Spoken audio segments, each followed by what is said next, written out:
All right, let's hear it because you have been busy. We already were so excited to hear about what's happening in Oklahoma with this new mayor, I'm sorry, not in Oklahoma, in Tulsa with this new mayor that you all have been telling us about. But there's some other activities also taking place on this Juneteenth Eve. Give us a sense as to what's the latest and greatest in terms of the cases you're dealing with right now.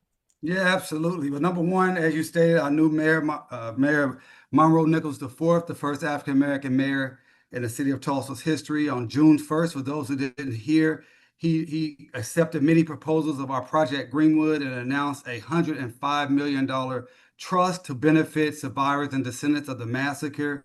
It was a real momentous and joyous day. And he actually did it on June 1st, which was also the first ever citywide Tulsa Race Massacre Remembrance holiday in the city of Tulsa, which Wow. is something we have pushed. I've been pushing for that since I was in law school. So it's really been a lot of positivity. Now we didn't get everything that we wanted, and we still have a lot of work to do to make sure that the trust does benefit the right people. And we're still focused on getting individual cash compensation for our survivors and all the hundreds of millions of dollars in outstanding claims. But we're feeling really strong and happy that our mayor showed bold and courageous leadership in this moment and listened to the people that put him in office. Come on. That's the part that we need the most. That's the part that matters. A shout out to the mayor who is standing on business, as the kids say, and honoring the voice of the people. I think that is phenomenal. And it shows what happens when you get people in office who are willing to center the needs of the people. It was interesting because the time that happened, I know we're here to talk about something in addition to that, but we Yes. also learned that the governor of Maryland, Wes Moore, had used his power in office to veto a state bill that had asked for a study on reparations. So we know that there's not one way of approaching these issues and topics. I was actually very disappointed with the way the governor took that, but there are other considerations and other things that we also need to be aware of. So good on this mayor for really hearing the voices of the people and centering them in the work that he was attempting to do. And so there's also been some court activity as well, Oh, some legal maneuvering as it pertains to another case that you have kept us up to date on. Give us a sense there as to what's happening with the freedmen, and I believe it's the Muscogee. I hope I'm pronouncing that correctly, but the Muscogee community, and talk to us a little bit about what's happening there. absolutely. I'm so excited. Yeah, you did pronounce it correctly. It's the Muscogee Creek Nation. And Muscogee Creek Nation is the third or the fourth largest Native American tribe in the nation. And it is something that Black people have been a part of for decades, I mean, for millennium. I'm a Muscogee Creek Indian descendant. My family has been a documented member of the nation for over 400 years. A lot of people don't realize that when Columbus got here, Black people were already here.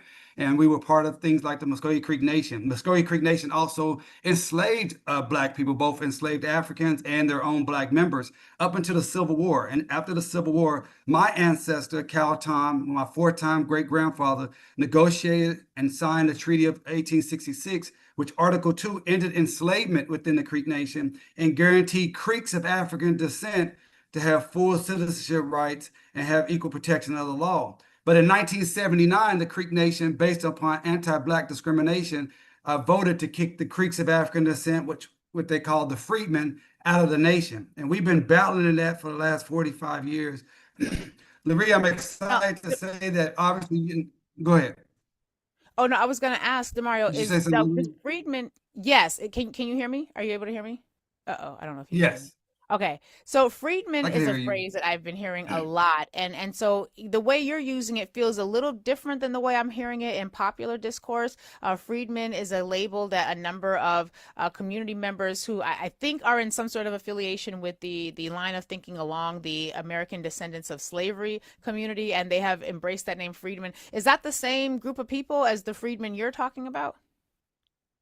No, it's not. So after the Civil War, and so during the Civil War, what is now Oklahoma was considered Indian territory. It is where the United States of America had marched many Indian nations from their traditional homelands into Indian territory and gave them, quote unquote, gave them new lands to reset up their nation. So far as the Muscogee Creek Nation, our traditional homelands is in the southeast United States, Alabama, Georgia, Florida.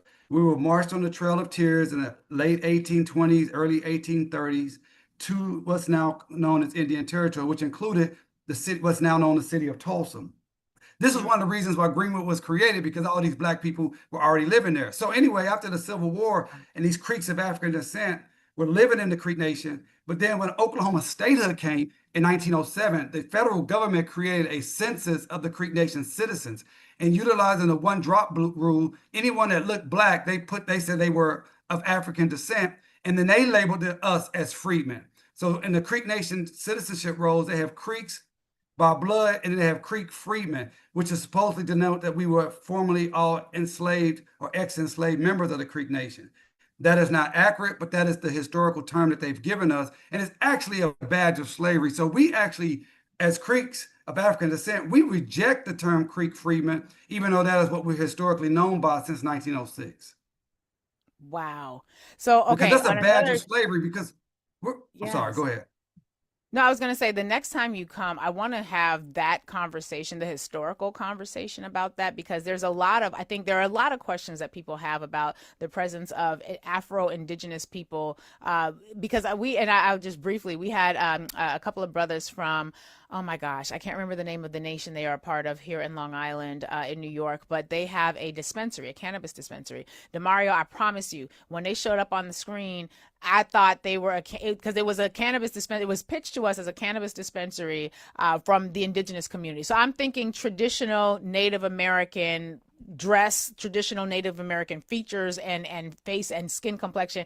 DeMario, they looked like their names was Hakeem and Ray Ray. Like they looked as black in physical appearance as any person living in Bedford-Stuyvesant right now whose whose family goes back. And I was in real time, I was stunned, I was shocked. I was like, could you tell us a little? Because I was like, I think they are they posing? Like, is this a real, like I'm getting punked? And so it really, because I've heard of black Indians, I've heard of black indigenous, but I never really spent a whole lot of time studying and exploring. So at some point when you come back, I want to really just sit in that history for a minute, because I think it would be so helpful for people to understand some of those complexities there.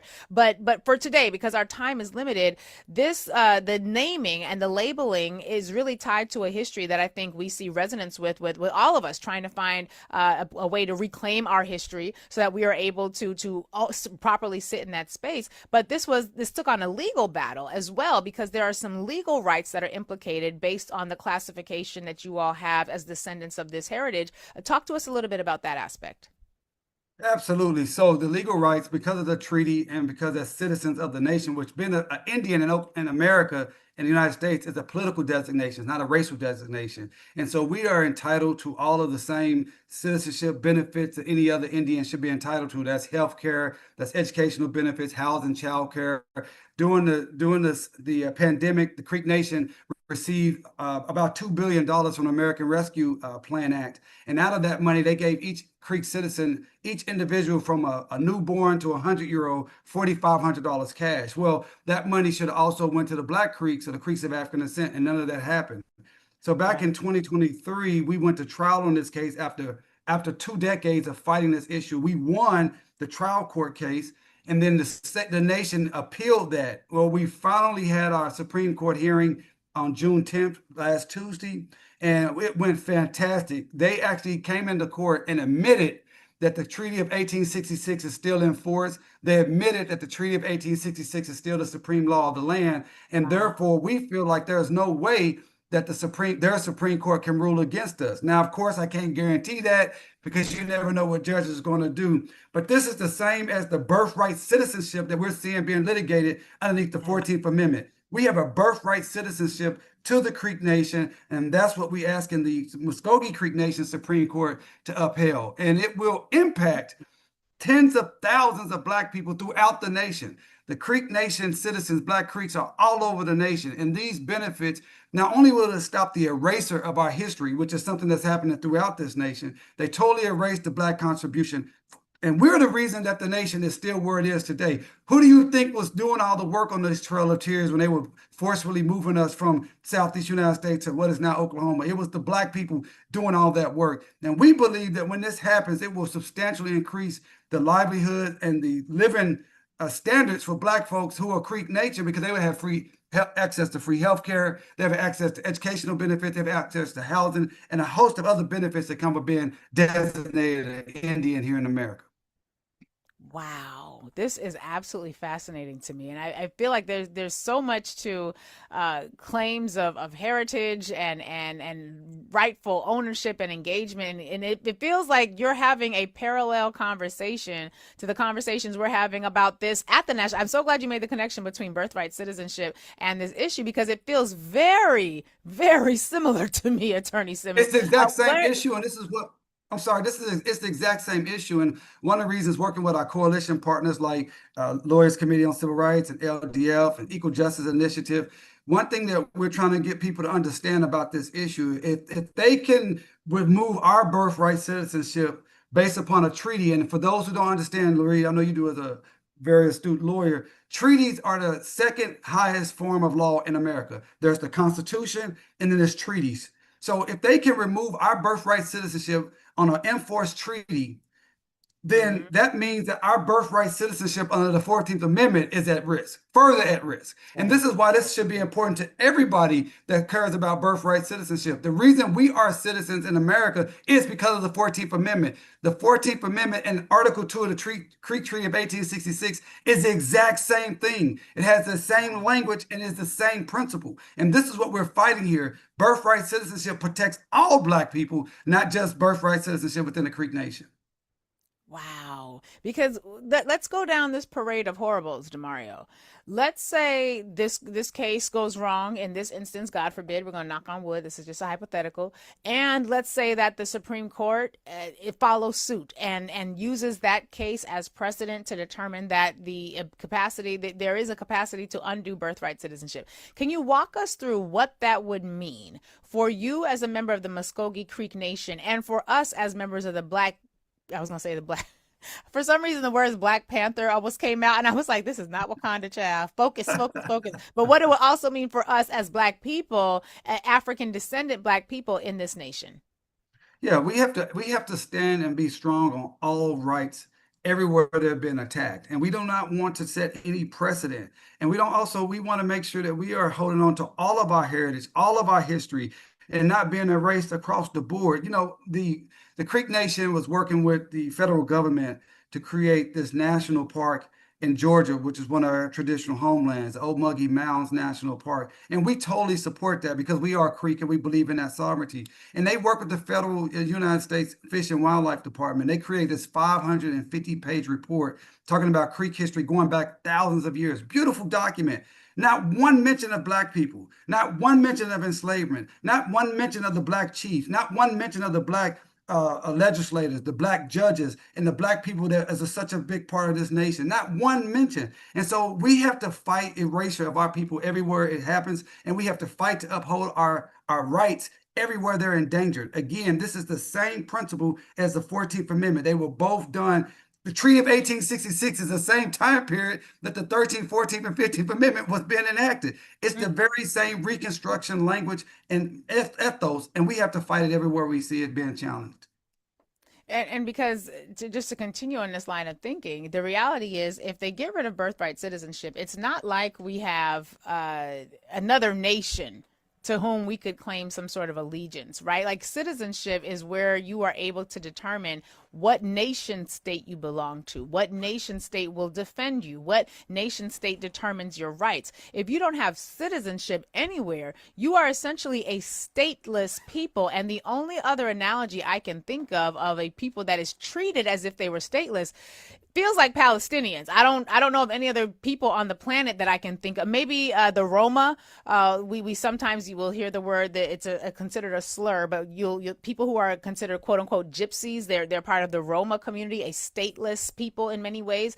That means that you don't get there. There's nobody protecting you, and we can quibble about whether or not America protects us or harms us, but you basically don't get to vote anywhere. You can't own anything anywhere. You're an enigma in some way, almost kind of like you in purgatory. Am I framing this incorrectly? I want to make sure we're giving folks as much accurate information. No, absolutely, and you're 100% correct. I believe in your analysis, and again, as it relates to Black Indians of Oklahoma, which the Creek Nation is just one nation. It was also the Choctaws, the Chickasaws, the Seminole, and the Cherokee. And I would tell anyone that's listening, if you think you may be connected to a Black Indian from Oklahoma, please reach out to me at us at Justice for Greenwood at justiceforgreenwood.org. As Lurie, as you know, we have a very robust genealogy program that we have genealogists from all over the nation who specialize in this work.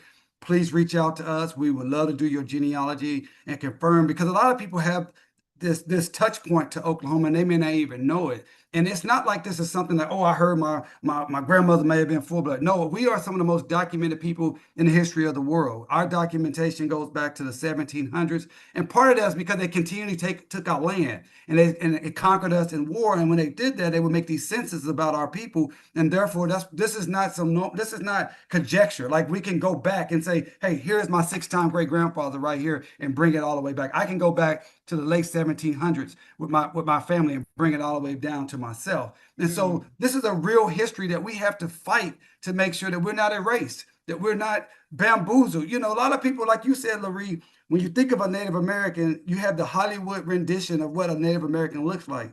But if you think about indigenous people throughout the world, they look a lot like us. They have dark skin, a lot like us, because that is the indigenous people throughout the world have a lot in common with the African nature, because we know everyone descended first out of Africa. So it really makes sense when we think about it outside of this white supremacist landscape and framework that we are living in.